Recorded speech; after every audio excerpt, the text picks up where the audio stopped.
You will not believe what people are doing to their dates in this economy. It is just getting wild. But you know what? When you hear this, I don't think you're going to be able to blame them, because at the end of the day, a relationship is partly a business union. Let's just be honest about it in 2023.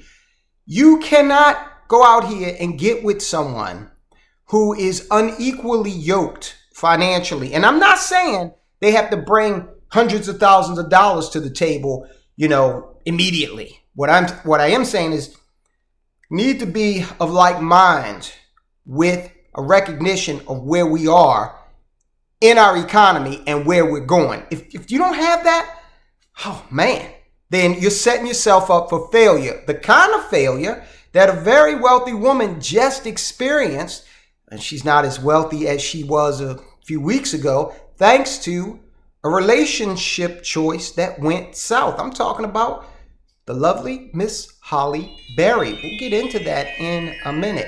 Now, look, we got a survey here. Not that we needed one to tell us this, but we do have a survey. And that survey is saying that money is the most contentious aspect in a relationship. Yeah, all right. And it has been that way for quite some time. Guys, I always say this. You cannot tell me different. The woman's liberation movement, Gloria Steinem and that whole thing, I believe the U.S. government was behind that, and they pushed that because what they wanted was to figure out how to get the woman out of the house in order to put her in a situation where she too was paying the income tax, all right? And a lot of people try to dispute me when I say that you look back into the past when you had, that household where the woman was rearing those kids and the guy was out working. And look, who convinced these ladies that getting up at 6 a.m. and spending 8 hours at the office was fun? Who convinced them of that, right? Oh, well, the guys made it look so much fun. Yeah, but if we could have been doing something different and still making money, we would have done it, all right? We've got a system, whether we like it or not, no matter whether we think it was created by the government or Gloria Steinem or whomever, we've got a system in which one income ain't going to do it. Not if you want to achieve certain things in this society, in this life, in this 21st century. Now, you could opt out, okay? A lot of people are saying, you know what? I don't need that big house. I can live in the country. I can put my labor into farming and, creating my own food to a great extent and educating my children in my home or with tutors that I provide in community with other like-minded parents. A lot of people, more people are starting to do that, and I don't blame them. All right. This society has a lot of issues far and away beyond economics, issues that are quite disturbing. We won't get into that. But if you want to opt in and you want, some semblance of the modern American dream, a lot of immigrants are finding out it's actually a nightmare, then you're going to have several incomes. You got 2 adults in that house raising a family, you're going to have 2 incomes. Now, that doesn't mean she has to get up and go to work or he has to get up and go to the office. No. Could mean that you all have your own business or, multiple streams of income, which I'm a big advocate for. Now, check out what people are starting to do. They're vetting one another before they go on these dates, vetting them economically. Today, in, quote, completely healthy relationship behavior, unquote, it's being reported that many millennials and Gen Zers are now doing research on their dates to try and ascertain how much money they make while they're dating them. Is this wrong? I don't think so. Look, depending on where, I think they're doing a lot of due diligence up front to say, look, maybe I don't even want to go out with this person. I don't think these people are saying whether or not I date you is dependent upon what you're making. But I do think what they're saying is whether or not I date you does depend on your earning potential over time. This revelation comes as part of a Bloomberg wrap-up of a Credit Karma study that highlighted the fact that young people in relationships are fighting about money more than any other topic. Sure, when money is, they weren't doing this when all the stimulus was, abounding, right? But now in the lean times, here we are. And I'm not just going to put this on the government. Look, we as individuals and families need to follow the parable of the grasshopper and the ants. In the spring and summer, we need to sow and we need to harvest and store for the economic troughs, aka the winter. About 33% of people who responded to the survey said they had ended a relationship over money. And more than 40% said they fight about finances on a monthly basis. Okay, I'm not going to get into, because they're not saying whether or not these people are married or they're just dating. So I'm not going to go down the sanctity of marriage road.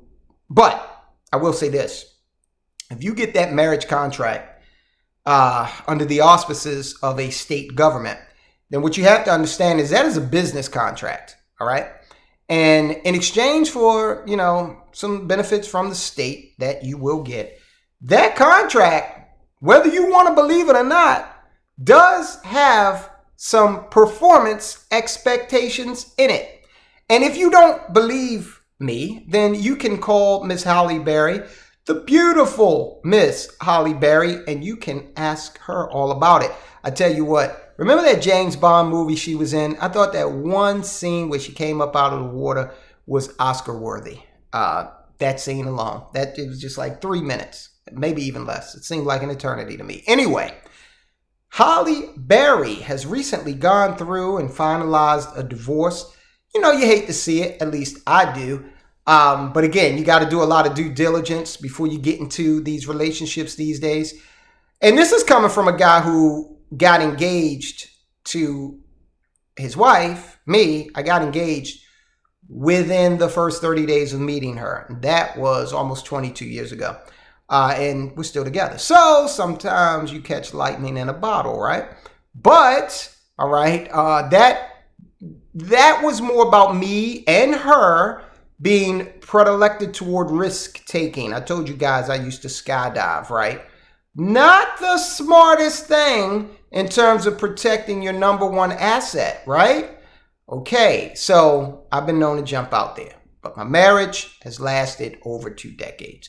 Holly Berry is relieved and ready to move on after settling her divorce with her ex-husband, Oliver Martinez. Okay, so unfortunately, her and Mr. Martinez thought it was going to work out. It didn't. What's the financial impact of this? Berry and Martinez will have joint custody of their son, and the Oscar-winning actress has agreed to pay $8,000 per month in child support. Yes, this is a case where the lady has to pay the child support. And I suppose it's like that because she is extremely wealthy and probably was the breadwinner in this situation. Additionally, according to the filing, she will pay the French actor, Mr. Martinez, 4.3% of any income she receives above $2 million. Now, he's probably going to be getting a lot from that provision because she's what you would call an A-list actor. Sure, she did Catwoman and, she received the Razzie as she should have. Terrible movie. But Holly Berry, I would imagine, makes more than $2 million a film, okay? So, to the extent that she keeps acting, and she probably doesn't have to if she doesn't want to, she's a very wealthy woman. But to the extent that she does, Mr. Martinez will get that. And it just says income. It doesn't say income from where. So whatever she does, if she has businesses, which she probably does. She will also pay private school tuition. She'll pay for her son's uniforms, school supplies, and extracurricular activities. So Miss Berry is on the hook. This marriage didn't last. It's one of those Hollywood marriages, But it's an extreme example of what can happen to you, all right? Especially if you go out here and you make a child, whether you're married or not, you're going to be expected to continue to care for the child. It's your responsibility, right? So usually the men get caught in that cycle of child support enforcement, but this is a case where the woman got caught, and rightfully so. She's got to take care of her kid, right? All right, and I'm sure she has no issue doing that, okay? So she's a mom. But if you go out here and don't vet, then you could very well land in a similar situation if the emotional aspect of the relationship goes south, or if there's some issue with a lack of income. Holly Berry, I think it's difficult for some people, men and women, who are very high income earners to get into situations where they're with someone who makes as much as them, okay? That's very difficult to do. So it creates the potential for vulnerability. You can look at that yourself. You got to ask a lot of questions these days, guys. If I were out there dating, and when I say guys, I'm talking about men and women. If I were in the dating game today, oh, I'd be asking for birth certificates, baby pictures, people that knew you, back in the day. I might even ask for a FICO score, who knows? Because today, money it's so important. And we don't want to be left in a situation where we know the government doesn't have our back with Social Security. That's iffy, depending on your generation. The companies have by and large gotten rid of pensions, the 401k. Well, the government's going to want their piece of that once you go to exercise that option. So you're going to have to really jealously guard your financial situation. And if you got somebody sleeping next to you who is not like-minded in terms of you want to invest, okay? This person is a profligate spender. How do you think that's going to work out? I have a theory called the least common denominator theory. I don't hang out with certain people of certain mindsets because it is my belief that they will not come up to the way I'm thinking. I will eventually go down to the way they're thinking. So if I hang around a lot of guys who go out and bet on sports and drink heavily and participate in wild times, even if I don't get intimately involved with that type of behavior, I am still going to be looked upon as if I do because of the company I keep. Now, just food for thought, guys. Cheaper to keep him or her, but before you keep them, you got to do that initial vetting. Generation Z and the millennials, I think they got it right on this one. Vet up front. Ask those pertinent questions, especially if you think that relationship is going somewhere serious. Now, do that, but don't do this. Check out this video where we're telling you something that is becoming a trend in this country because of the economic situation that we're in. Don't do this because it will definitely hurt you financially. All right, guys, I'll talk to you soon.